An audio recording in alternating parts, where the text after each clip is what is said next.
David Muir, ABC's World News Tonight, America's most watched newscast. Now streaming same day with all the breaking news of the day on Disney+.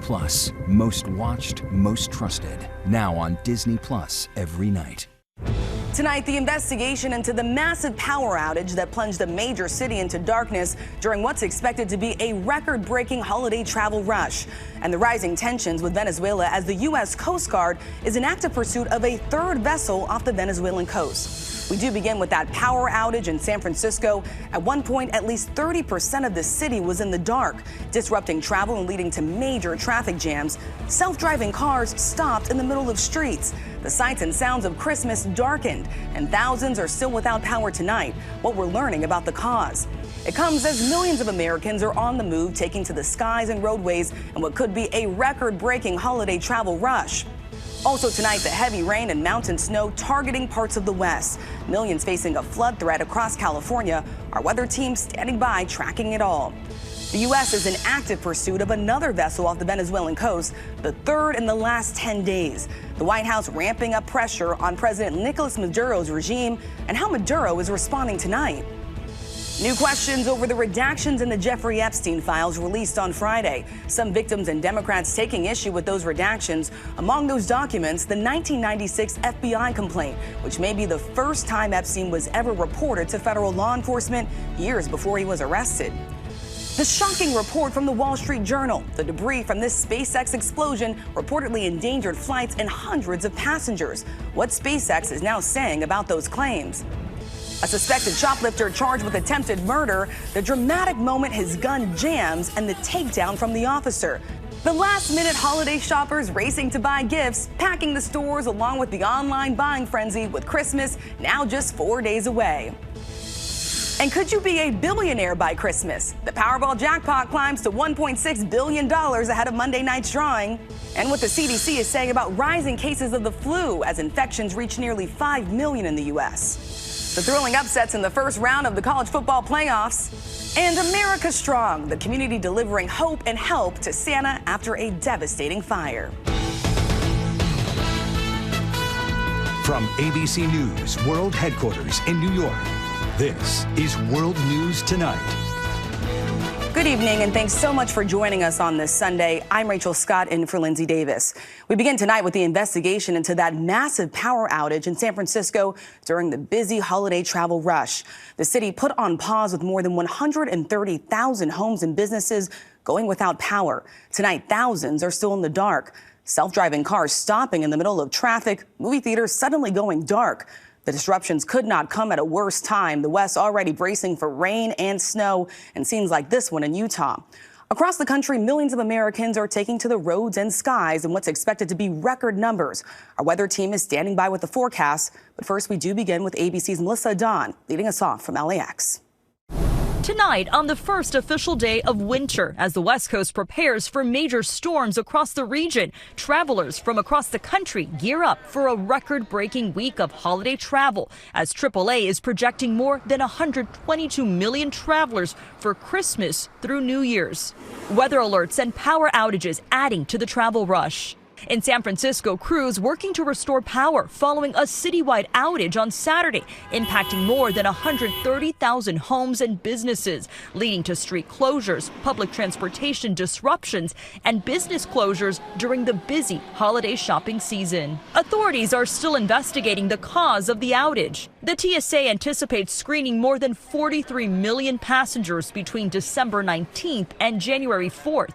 It's so busy, the FAA planning on using limited military airspace if needed. Here in Southern California, the holiday travel crush causing major delays on the freeways, families facing a long day of travel. Out on the roads, AAA says nearly 110 million people will travel by car. That's up 2% from last year. And drivers are expected to find cheaper gas prices compared to this time last year. Rachel, airline leaders are expecting a busy period with more than 2.9 million passengers expected to travel each day during this holiday period. So that's why travel experts stress to arrive here early. Rachel? Melissa, thank you. And then there's the question of how much the weather will impact the holiday travel. So let's get right to meteorologist Danny Beckstrom from our New York station, WABC. Hey, Danny, time's been out for us. Rachel, shaping up to be a rough week ahead in parts of the West. Rounds of heavy rain and mountain snow. California in the crosshairs this time with flood watches posted up and down the state. That heavy rain prompting the threat for flash flooding. So let's time it out. It's Northern California into parts of the Pacific Northwest tonight into tomorrow with that heavy rain, while the rest of the country is relatively quiet for holiday travel. On Tuesday, we're looking at a quick burst of rain and snow, creating slick conditions for the Northeast, while on the other side of the country, a more potent storm system brings another round of heavy rain and mountain snow, this time to Central and Southern California. For Christmas Eve, we're still looking at the wet weather for the West Coast. The rest of the country is quiet. And the other big weather headline, the warmth. We're talking highs in the 60s and 70s for the center of the country, and that holds into Christmas Day. All right, some good news heading into Christmas. Right, Danny, thank you.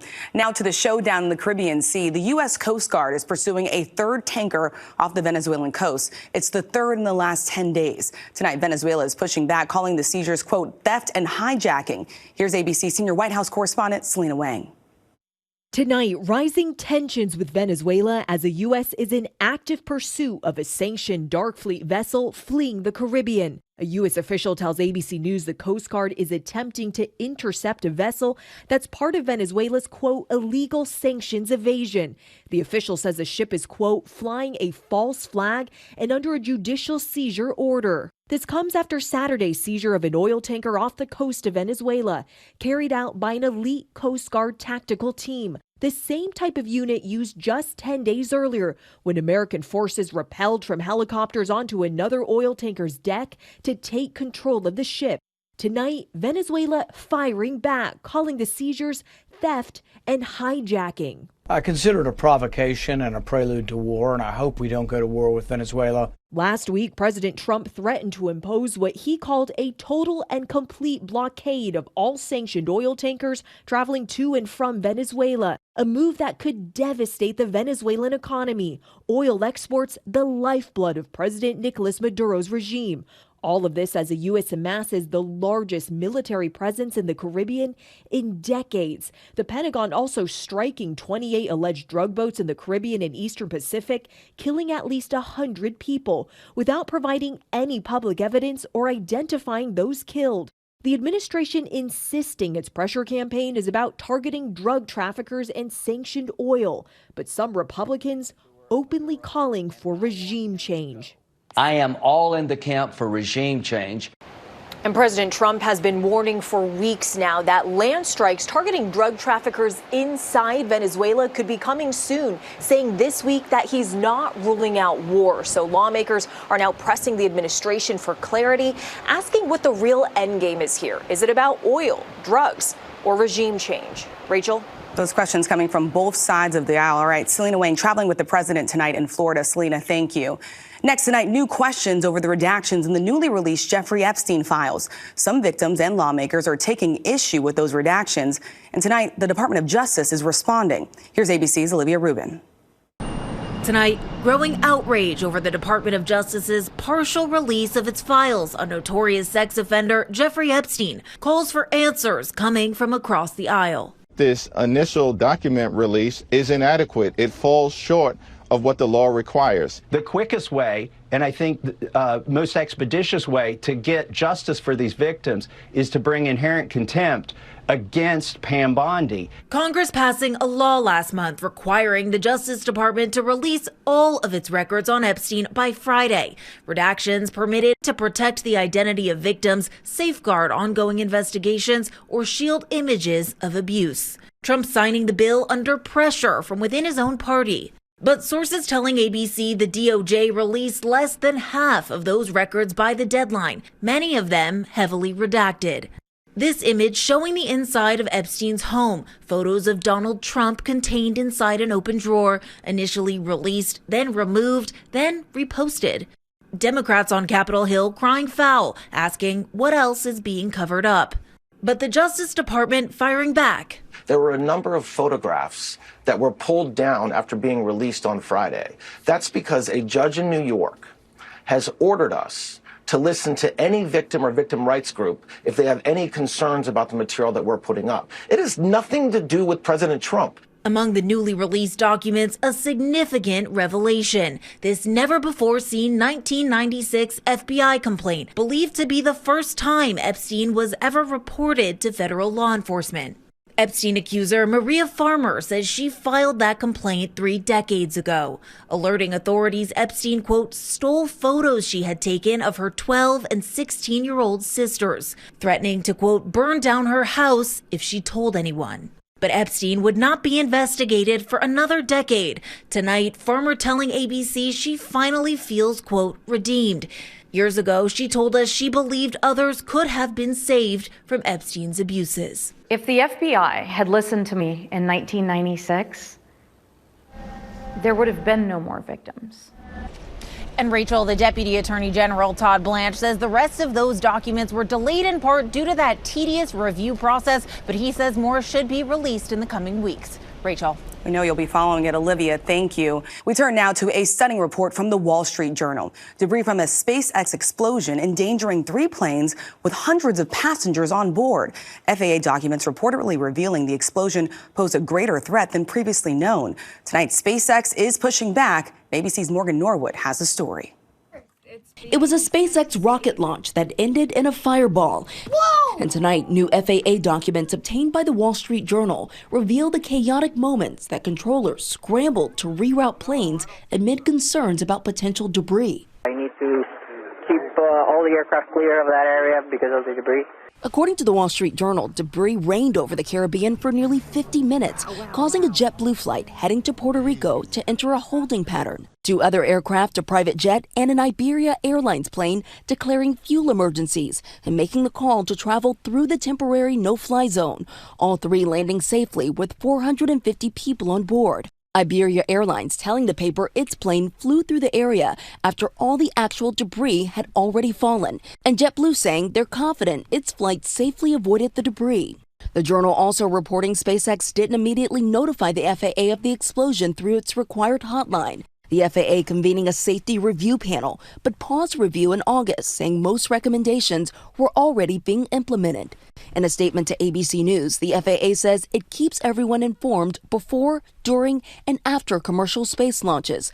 Prior to every launch, the FAA provides airspace users debris response area and aircraft hazard area coordinates. The report comes as SpaceX, led by CEO Elon Musk, a key Trump ally, advisor, and donor, pushes for faster launch approvals from the FAA. Still, questions tonight about safety. Now, Rachel, SpaceX responding to the Wall Street Journal's report saying it included incomplete and misleading information, adding no aircraft have been put at risk. Rachel? Morgan, thank you. Overseas now to an emotional gathering honoring the victims and the survivors of the Bondi Beach terror attack. It comes just 1 week after the gunman, a father and son, allegedly opened fire during a ceremony marking the first day of Hanukkah, killing 15 people and injuring dozens more. So let's bring in ABC's Marcus Moore. And Marcus, this is a community that's still very much on edge tonight. Absolutely, Rachel, and a highly emotional day at Bondi Beach where thousands gathered to mark this tragedy 1 week since those 2 gunmen carried out this attack. Today, on the final night of Hanukkah, people sang Oseh Shalom, a prayer for peace, and read the names of each victim. The crowd held a moment of silence at 6:47 to mark the moment those first shots were fired. Police in Sydney say a father and son inspired by ISIS targeted Jewish families at the event to mark the first day of Hanukkah. And a Good Samaritan identified as Ahmed Al-Ahmed was seen on video wrestling a gun from one of the shooters before Ahmed himself was wounded. This incident sparking more calls to address a wave of anti-Semitism across the globe. Rachel. Marcus, thank you. Back here in the U.S., the chilling images tonight. Body camera video capturing the moments an alleged shoplifter pulled a gun on an officer inside a Walmart in Canton, Ohio. Authorities say the gun did not fire. The suspect now charged with attempted murder. We want to warn you, these images are disturbing. Here's ABC's Raina Roy. Tonight, dramatic body camera footage showing the moment an alleged shoplifter pulled a gun on an Ohio police officer inside a Canton Walmart outside Cleveland Thursday. Watch as this man being held by security lunges to the right, grabs his gun, and points it at the officer. Police say he pulls the trigger, but the gun fails to fire. A Walmart employee tackling him, trying to grab the weapon. He then brings the firearm back up and attempts to shoot the officer a second time, the gun does not go off again. The officer punching the man and wrestling him to the ground. 2 Walmart employees helping subdue him before he's handcuffed. The gun, police say, was loaded. It's harrowing. It's my heart dropped into my stomach. Authorities identifying the suspect as 21-year-old Shane Newman, who has spent time in prison before on drug charges. And Rachel, Newman is facing several charges in this incident, including attempted murder. Tonight, Walmart releasing a statement saying the company is proud of that employee for taking action and keeping everyone in that store safe. Rachel? Those images just really hard to watch. All right, Rena, thank you. We turn now to the countdown to Christmas and the last-minute rush for holiday shoppers flocking to the stores and malls on the hunt for the best deals. Let's bring in ABC's Mola Lenghi. And Mola, these last-minute shoppers fueling record spending. Well, that's right, Rachel. You know, we're less than a week from Christmas. That means the last-minute holiday shopping rush is reaching fever pitch. Millions of Americans are buying those last-minute gifts this weekend. Now, despite some people expressing some anxiety over the state of the economy, total holiday spending is actually expected to eclipse last year's mark. Online consumer spending remains resilient. $187 billion spent so far just this season. Now, big-ticket home good items have really been among the most popular things, like refrigerators, freezers, washers, dryers. Meanwhile, shoppers are leveraging buy now, pay later payment methods to the tune of nearly $14 billion, and that's just for online shopping. Now, while lines in stores were long this weekend, they are expected to peak in stores on the 22nd and 23rd of this week. So we haven't even seen the worst of it in terms of the lines. If you haven't done your holiday shopping yet, don't worry. Discounts are expected to stick around through the month of December, Rachel. Just a few days to go. All right, Mola, thank you. Next, the jaw-dropping Powerball jackpot. There was no big winner last night, so tomorrow's drawing will be an estimated $1.6 billion. That's the 4th largest in the game's history. The lump sum amount, $753 million. No one has won the big prize since September after a record 45 straight drawings. We wish you all good luck. And still ahead, details on the charges against a South Carolina pastor, what prosecutors say he did to his wife. Also, the college football playoffs, a look at the 8 schools still standing. Back now with the disturbing indictment of a South Carolina pastor. Federal prosecutors say John Paul Miller cyberstalked his wife Micah before she died by suicide last year. The couple was in the middle of a divorce. Neither Miller nor his attorney has commented on these charges. He's due back in court next month. Now to health news and the rising flu cases across the country. The latest CDC numbers show there have been 4.6 million cases so far. 90% are linked to one variant of the virus, which the CDC says is a mismatch with this season's vaccine. Experts still recommend getting a flu shot. When we come back, Prince William recreates a charitable moment from his childhood. Back now with a look ahead in the college football playoffs. Oregon, Mississippi, Alabama, and Miami have all moved on to the final 8. The Hurricanes visit Ohio State in the first quarterfinal on New Year's Eve. Indiana, Georgia, and Texas Tech host games on New Year's Day. All 4 games will be on ESPN. In the UK, a royal tradition continues. Prince William and his eldest son, Prince George, spent part of their weekend volunteering at a London homeless shelter. The Prince of Wales volunteered at the same charity as a child with his mother, Princess Diana. George signed a visitor's book on the same page his dad used in 1993. When we come back, he's been known as Santa Scott. Now community is giving back to him in his time of need. Finally tonight, Santa's elves come together to bring some holiday help to their own St. Nick.